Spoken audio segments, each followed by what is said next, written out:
everybody. My name is Donna Fiesel, and I'm your host of Afternoon Drive Home on IC Radio. We're your source for news and entertainment. You can also find us on television, channel 182 on Charter Communications, as well as Abundant TV, which is found on Roku, Apple TV, and Amazon Fire. Thank you so much for watching every day, Monday through Friday, from 1 to 3 p.m. Central, as we get to ride home with you in the afternoon. I've got a very special friend. I love having Doug on the show. His name is Doug McGee, and he is with Second Chance Animal Shelter located in Boaz, Alabama. How are you doing, Doug?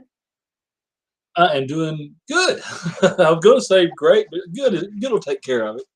Yeah, we'll be okay. Yeah, I'm just looking forward to the summer. Okay, I love cold weather at Christmas time, but as soon as Christmas is over, I'm ready for spring. How about you? Me too. Yeah. Right now I'm liking this. Of course, like I told you, I'm wearing a warm shirt to think Hmm. warm, but yeah, I like spring and fall, summer and winter. A little too extreme for me. Uh-huh. I'm digging what you're saying And the exactly. rain's not helping. That's Yeah, the true. rain is not good. I mean, we have to have it, but I wish it come in at different times. Yeah, but the intervals would be great, but you're never going to have good Yeah. garden. So at least that'll be a good thing that comes out of it. Yeah, the last time you were on the show, Doug, it was right before Christmas or before the Christmas holidays. And some of the questions that were posed are this: what can I do for my pets for Christmas? Because I'm not telling you, like, our animals are just like part of the family, so we buy little presents for them. No, it sounds crazy, but we buy little presents for them. So, what are some things you should not buy for your animals? And also, what are some things animals should not eat from the table? Um, Well, you said that about gifts. You would be amazed at how many people have sent boxes of toys to the shelter so far this year, or gone to PetSmart or somewhere like that and brought. So we get a lot of people, and on that end, when if you bring toys to the shelter, sturdy is the key word. If you bring a high dollar fluffy toy, they don't last very long. You put some of these junkyard dogs that we get in here, give them a little fluffy thing, it's pretty much pulverized in no time. As far as toys, you don't have to be expensive. You can get real creative. A piece of rope. In fact, some of the toys they sell are like big pieces of rope with knots on the end. Dogs love those. If you got two dogs and they have a big piece of rope with the knots on the end, I mean, that's a dog. I guess their minds are creative enough they can play all day with something like that. Don't have to be something just super expensive and super high tech because dogs. I don't think they get it. They just soon pull on a couple pieces of rope and they're happy. Or an old shoe. Give an old dog an old leather shoe, and man, they'll make their head so happy for a month. Well, until the shoe's gone. Till they tear it As far as food, you know what? The wisdom has always been no chocolate, and everybody panics if their dog eats a piece of chocolate. But I know my mom had a dog, and she had left her a box of Valentine's candy on a table, and the dog ate the whole box of Valentine's candy. I'm talking one of the big hearts, up. and it didn't hurt the dog. So don't panic. Number one, if your dog happens to eat a piece of chocolate, don't panic. If it happens to eat a grape, grapes is something else that they say do not give dogs. But just watch them. If they act like they're okay, you watch them. You can always call Poison Control Hotline. I don't know the number, but it's pretty much a nationally known number if you look it up.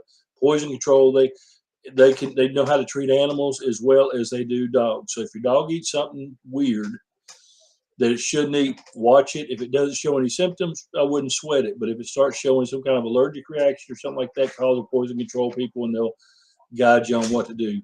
Of course, the Well, and we veterinarians have to be careful. We have to be careful, but I've had dogs and cats my entire life, and my dogs eat chicken bones, and all that kind of stuff. Never had an issue, but I just wonder if sometimes something just happens, and they think they need to make a national issue out of it. yeah, that's it. And then chicken bones. And that's where everybody says, "Oh, don't feed a dog chicken bones because they'll splinter and they'll get in there in their stomach." Yeah. I, it may be true, and it probably is. There probably have been dogs that have been injured by eating a chicken bone. Um, but I wouldn't panic. I mean, I really wouldn't because I mean, if the dog's out in the wild, we get dogs here that have been strays, Right. and they'll eat whatever. I mean, they'll eat roadkill. They'll eat. We had Hmm. one time that actually used the bathroom and a piece of rope came out. It ate a piece of rope. Yeah. So um, I think they're a lot more hardy than we give them credit for. I mean, I think that dogs can handle it. One thing on allergies, if your dog, you can tell almost when a dog's having an allergic reaction. Benadryl works good for that. We've actually had, and the veterinarian will say, give it a Benadryl. Mm-hmm. So um, they're dogs, and they're going to drink out of mud puddles with a nice bowl of clean water laying next to it. I mean, that's just Why the is way they that? are. And We, they'll I mean, roll we are in. we're very clean with Buddy, and Mm. then he'll just get out and just start licking in in mud puddles and everything else. Yeah, and well, case in point, this is kind of gross, but our dog this morning, we have one dog that's 14 years old, and she used the bathroom in the house, and before I could get to it, one of the other dogs helped herself. Yeah, see what I So mean? That I mean, we have to keep them out of the cat litter box. I mean, uh-huh. dogs eat some really bizarre stuff, and they survive. Our dogs are all healthy and happy. When I left home, when I just got done eating something really shouldn't have eaten, but I mean, I wouldn't worry a whole lot about it. I wouldn't feed them grapes out of a. I wouldn't do that continually. I wouldn't feed them a bunch of chocolate because that's just kind of foolish to push fate. But if they do happen to grab a piece of chocolate, somebody drops on the floor, don't call 911 and be all panicky because I think that's overkill. Just watch the dog. It seems like it's okay. It probably will be. Well, you see these disasters like Christmas Vacation with Chevy Chase on it, and he throws the dogs into the trash and just all kinds of stuff under the table.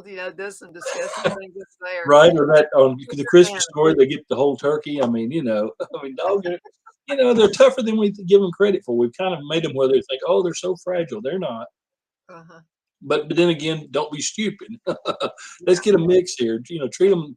All right. I don't think if you throw a dog a piece of turkey, it's going to hurt it one bit whatsoever. He's probably going to love Hmm. I know Buddy does. Now, it. another listener who sent a message in, it was about dog food versus cat food, and she said that her dog is really bad at eating cat food. Is that a bad thing? We've done it. I mean, when we first started the shelter, I mean, our budget's always been tight. But we had people. We go to pick up barrels of dog food, and sometimes the people that mixed it would accidentally put cat food in there. So it was a mixture of dog food and cat food. Don't think it's good for them. I think there's something to do with the protein levels in cat food that's higher, but dogs will eat it. And it didn't. We didn't lose a single dog because it ate a little bit of cat food mixed in there. Once again, we got to be. I don't think it's a good practice. Dogs probably need dog food. Cats need cat food, but Hmm. common sense. If they get a little bit of cat food in their dog food, don't sweat it. If they eat it, I mean, I just wouldn't. You might have some diarrhea problems or something like that to clean up, but I wouldn't worry about it. And I really don't. I think that the world has kind of gotten a little bit too sensitive about what Everything. they eat. And the old thing I've always heard: no chocolate, no grapes. Don't let them eat the poinsettias because that is supposed to be real dangerous to them. But your dog may be wanting to eat a poinsettia, so put them up where they can't get to them. I mean, you just never know they're dogs. And Hmm. I think we got to realize that they're going to eat what they pretty much want to eat. Don't let them eat the grandchildren. Yeah, don't do that. you know, You're going to think this is funny too. Our animals will eat anything. I don't care what you throw out there, they're not picky. And so even our chickens love dog food. It's crazy. I have to keep the chickens away from Buddy's food. well, see, chickens. A friend of mine has a bunch of chickens, and he said they'll eat anything. They'll eat the dead chickens. I mean, they will eat anything. So chickens, once again, someday we'll probably go, oh, don't feed your chicken anything but corn. Well, I think that's kind of a thing. Speaking of chickens, I'm glad you mentioned that word. Our animal control officer for Albert went out the other day and found there was a house and there was a bunch of abandoned and dogs. All I could see was dogs outside. Oh, that's so Two sad. two were dead. We don't know what happened to them, starved to death or something. We really don't know. And there was 9 more dogs in the yard, and then there was 16 chickens, 2 ducks, a kitten, and 4 box turtles, and they were all in real small cages. I mean, like Oh not the man. kennel, the cages. Uh-huh. So we kind of had a rescue going on in Albertville, and I have to commend Albertville Animal Control and the city as a whole. I mean, Albertville really has a humane nature to it. I mean, I'm telling you, for a city administration and the police departments and all that, they really are. They're very humane oriented, and I think that says a lot for the city. But anyway, we got the 9 dogs. The farmer we know got the chickens, the ducks, and the turtles. And then one of our workers here and that was the prettiest cat I've ever seen. It's beautiful. She took the kitten home. So the animals are all safe. We don't know what happened to the owner. We have no idea. The judge issued a search warrant to go into the house to make sure something wasn't wrong. But no more animals were in the house. That's really, they were going in to do a welfare check, and then we were scared there might be animals inside the house that were in bad shape, but there weren't. And it's just one of those deals. That's what we get involved here at the shelter. It's not every day that something like that happens, but we have a lot of those kinds of situations. 9 dogs in one swoop, and we'll find a home for them. You know, when it was a mess, it really was, but we got them. So, well, how are things going at the shelter? Are people coming in and getting your dogs for Christmas presents and stuff like that right now? They are, and I get it.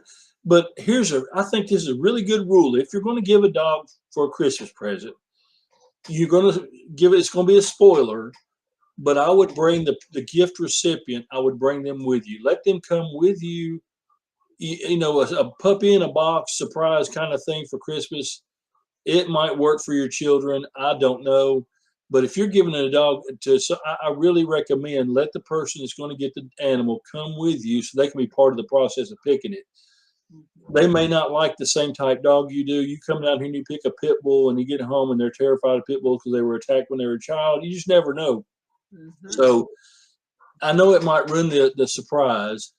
And we've seen commercials where the kid opens a box and the puppy jumps out and everybody's happy and all that. But just make sure. And I would never give a puppy to another person's child unless that family knew about it.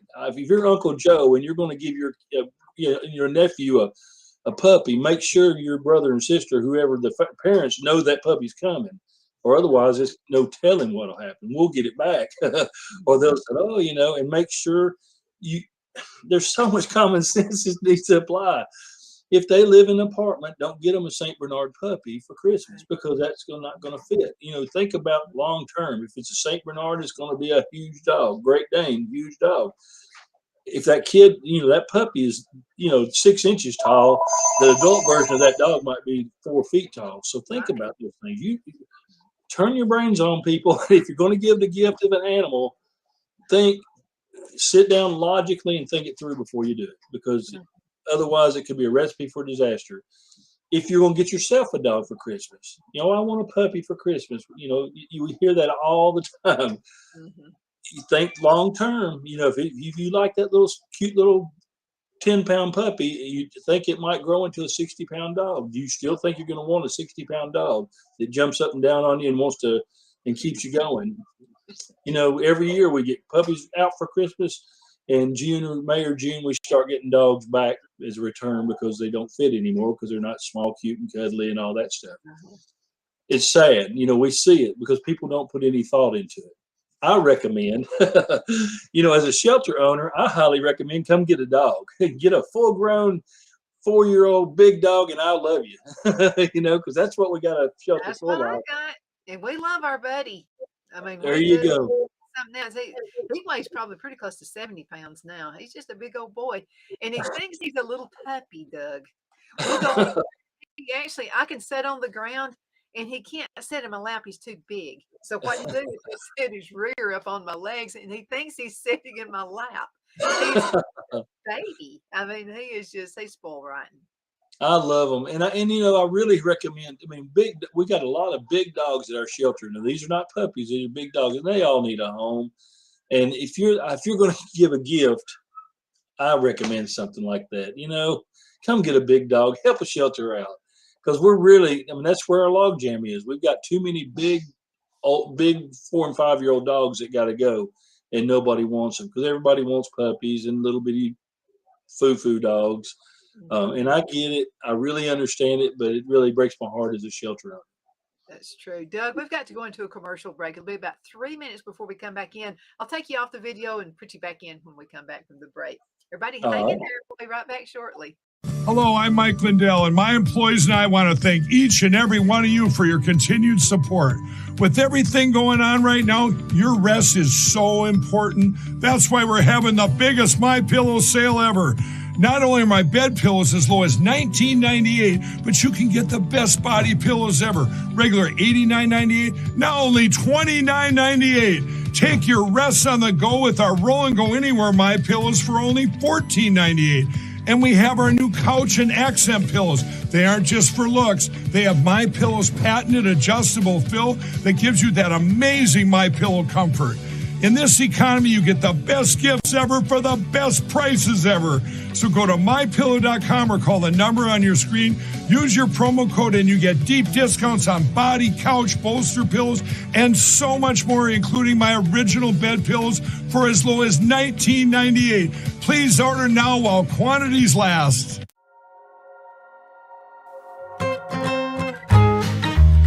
We're about to make your life just a little bit easier. Join Tony and April at Tony's Pizza and Subs in Center and Cedar Bluff, Alabama. We're cooking up some hot, delicious pizzas, and we'd like to bake one for you. We are home-owned, not a chain, and our pizzas are fresh, homemade with our dough made fresh daily. We have a full menu including fresh, never frozen wings, salad bars, suds, sandwiches, and much more.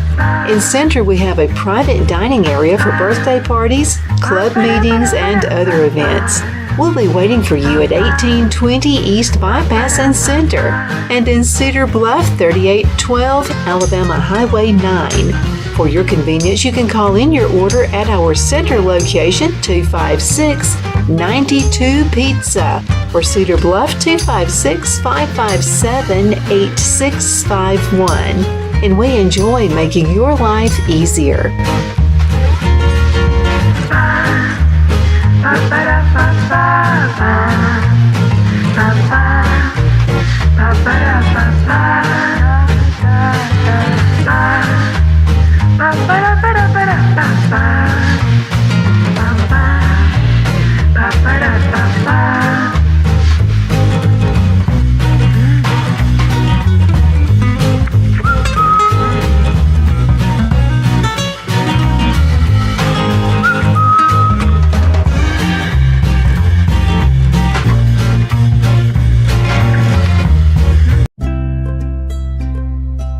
Let Rhonda at Rhonda's Elite Tax LLC take the burden off you for all your tax needs. I know because Rhonda has been taking care of my business since 2013. I feel Rhonda works for me because she knows the direct questions to ask to better benefit my unique business in order for me to get back the biggest refund possible.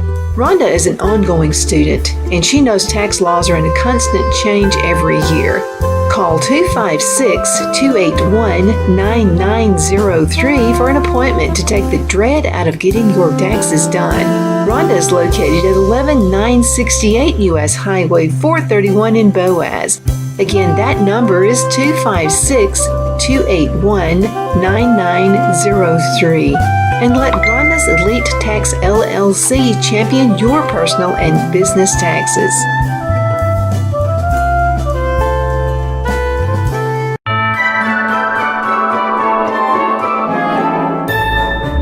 The Hatter Cafe and Country Inn is nestled in the northeast corner of Alabama the Beautiful in the delightful town of Mentone. We're located on top of scenic Lookout Mountain near Little River and DeSoto State Park and located only 5 minutes from shopping and restaurants. There is also a nearby community walking path and golf course. We welcome everyone through the doors and we are committed to outstanding service for all guests. At the Hatter Cafe and Country Inn, we invite people from all walks of life to come and get away from it all, enjoy the open spaces, treetop views, fresh, clean air, and experience Southern hospitality at its finest. We look forward to hosting you. To reserve a special event, or if you would love a special getaway at the Country Inn, you can call us at 256-634-2018. My name is Donna Fiesel, and I'm your host of Afternoon Drive Home on IC Radio. We're your source for news and entertainment. You can also find us on television, channel 182 on Charter Communications. It's always so good to have Doug McGee with me. He's a Second Chance Animal Shelter. And we turned into instant friends, didn't we? The first time we met, it was just, I love this guy because he takes care of animals. And I'm such a huge animal lover. Yeah, it's amazing. I guess anybody likes animals. I feel is a good person. I think we did. I mean, how we I known look them? at it. We've known each other what I don't know years now, and yeah, like I said, it's just an instant. I think it's because we got like the same kind of but the same kind of viewpoint on life, maybe. I think so in a lot of different ways. You and went with Montgomery one time. That was fun. That was really fun. You got to meet a lot of really nice people out there. But just wondered, and this was a question that was posed a few weeks ago, and I forgot to bring it out. And this is what kind of legislation is there anything out there that can help protect animals? I forgot who sent it, but anyway, somebody sent that message. Alabama is so. I'm telling you, I think that's one of our biggest problems. We're probably going to Wisconsin in February. Me and Wanda will go all the way up, and I want to sit down and talk to some of their law enforcement people or whatever to see what they're doing that's so much different than ours. But I don't know of any legislation right now that is significant that's going to make a difference with animals. That's one thing that the legal system in Alabama really is behind on what I've always heard, and animal control back this up a few weeks ago. I mean, dogs are viewed as property, and I think that it's people pretty much own dogs; they can do what they want with them, and I just think there's some issues that need to be worked out. But it's very difficult to work things out. I think the local level is if you're going to work anything out for the benefit of animals, it's going to need to start at the local level. Your cities, counties. Counties are difficult because they're so rural, but your small cities, if you want to make a difference in the welfare of your animals in your area, your city council and your mayor is your key. That is the bottom line. They can enact local laws that can really make it move things forward. A lot of like no tethering ordinances. A lot of cities now have no chaining where you can't chain a dog to a tree. That should be everywhere, but it's not statewide. It's nothing. Each city, Arab in Marshall County and Boaz in Marshall County, they have those laws in place. So that's where you got to start. If you want to be an animal advocate, start with your cities. Don't worry about the state because they're too hard to reach. Too much lobbying, too much money going every direction. Too many. It's just too much junk. But if you want to fix your animal issues in your town, start putting a bug in the ear of the city council and your mayor. If you're in the county, of course, go to your county commission. It's going to be harder in the county because there's a lot more personal rights people that live out in the county. That's why they live in the county. They don't want nobody messing with them. So they live out there in the sticks so that they don't have to answer to anybody. That's just the fact it is. But and that's why I say Albertville is talking about passing a no tethering ordinance. Well, that's a big step forward. I don't like driving down the road in the city and seeing a dog chained to a tree with no doghouse. I mean, it bothers me. So come on, people. There's about, I don't know, 200 cities of any size in Alabama. Just go to your city council meeting and start bringing up little things to them. And once a whole lot of cities kind of get on board, then it becomes more, it probably the chance of something being done in the state increases. So start with your cities. Think small when you're trying to change animal welfare. Yeah, Cities, counties. I think so too. But you know what? We have a new champion. Her name is Jeannie Shaver, and she is the Alabama State Representative. And she just happens to have added Geraldine, Alabama. There was some redistricting done, and Jeannie and I are really good friends. We've been around friends for a long time, like me and you. And she Uh-huh. loves animals. She's on a farm. Her husband is actually the sheriff in Cherokee County. Oh, wow. Yeah, so we got us a new champion. They live on Hey. a farm. She has Mhm. horses, dogs, cats, if it's an animal, she's got it.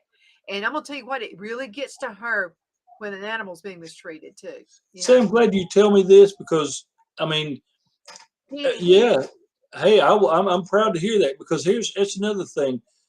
When your election year comes, all your animal rights people, a lot of them come up and they'll start politicking and they'll be doing all this stuff. Well, that's when politicians become animal people. Now, in election time, they love dogs. After the election, they don't, and that's just nature of a politician. uh-huh. So knowing that, and you saying that she's an animal person makes me She all is. more proud. Yeah. Before she came in office, she was an animal person. So do a little, once again, back to common sense, do a little bit of investigating. Just because Joe Blow is running for whatever Mhm. So I love dogs, and I'm going to change this and that. If he doesn't, if you know him, and 3 years ago he was not an animal person, he didn't become an animal person overnight. As something you're pretty much, you're known for being an animal person. And if I ever run for office, which I'm not, I think I got Me too many. either. Yeah, I don't think I could ever do that. I think But I could. if I ran on the animal stance, people I think would understand that, hey, he does like animals. Now, when it's not junk, it's some people like animals. Some people like animals when they're running for something on in a political year. That's just the way it is. But you saying that, I'm glad to She know that. she So if I definitely had a chance to support her or something like that, I would, because it's very I'm gonna important to me. Animals. Virginia, if you're listening right now, I'm gonna set this chance meeting between you and her. It's because Okay. y'all need to meet each other because I mean she would just fall in love with you because she just loves animals so much. Oh, see, that's awesome. The more people I can meet that the more like-minded people that come together, especially people in political power positions and things like that, the more likely we can change. And I don't like to compare us to other places. I love Alabama. I think we've got a lot of good things, but animal welfare is definitely one thing that we can do better on. Not that we have to compete with, Wisconsin, from what I've seen, and we've been up there dozens of times, they've got their act together. They may be too far extreme on animal rights and stuff, but that's okay. We've got to do better. Alabama needs to step up and do a little bit better when it comes to any kind of animal welfare issues. I don't know if you people that aren't from around here don't know where Kilpatrick is. It's in the eastern or western DeKalb County. It's about a mile from here, and there's so many stray dogs up there. We've actually got one dog that's so bad shape running loose that a veterinarian called and said he would treat it for free if we could get it. And Wanda went up there this morning to look for it. We've got people trying to get this dog. It's a walking skeleton. And veterinarians don't do this very often. They've got a business support, so they need their income. But he's agreed to treat that dog for free if we can get it to him. So we're on a mission, and that's what we don't need that in Alabama. That should never happen to begin with.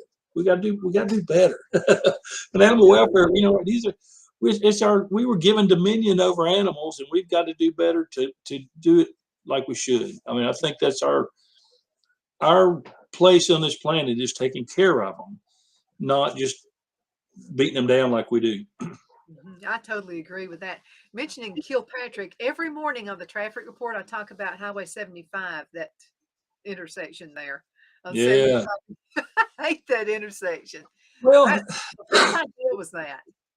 I don't know. It's called an S curve, and I mean, I can't imagine. I don't know. I haven't kept up with the wreck statistics on it, but it's so out of, we don't see those kinds of intersections anywhere. So every time I come through there, I just can't imagine it being any safer than it was when it was a two-way stop. It's terrible for our truckers. We need to keep our truckers on the road for supply, It, and it's hard it, on them when they pull out of Kilpatrick and they turn to the right onto 75. They've got to turn this loop, and it's hard for a uh, trucker to do. I mean, there's some brilliant-minded engineers came up with that, and I don't know if I can't imagine why a traffic signal wouldn't have been the ideal answer to a big that intersection. would have made so much more sense. Doug, And I know they're expensive. Less than 30 seconds. How can folks get in contact with you?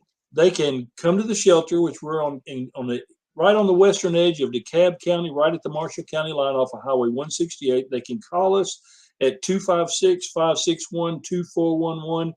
And we're on Second Chance Shelter on Facebook, 2ND Chance Shelter. We're the one in Boaz.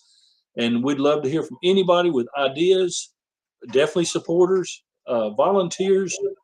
Get in touch with us. We'd love to hear from you. Absolutely. Doug, thank you so much for being on the show. It's good seeing you, friend. Tell Wanda I said hello. If I can find her, I will. That was my dog timer, by the way. We'll see y'all later. Y'all take care. All right. Bye, Doug. Thank you.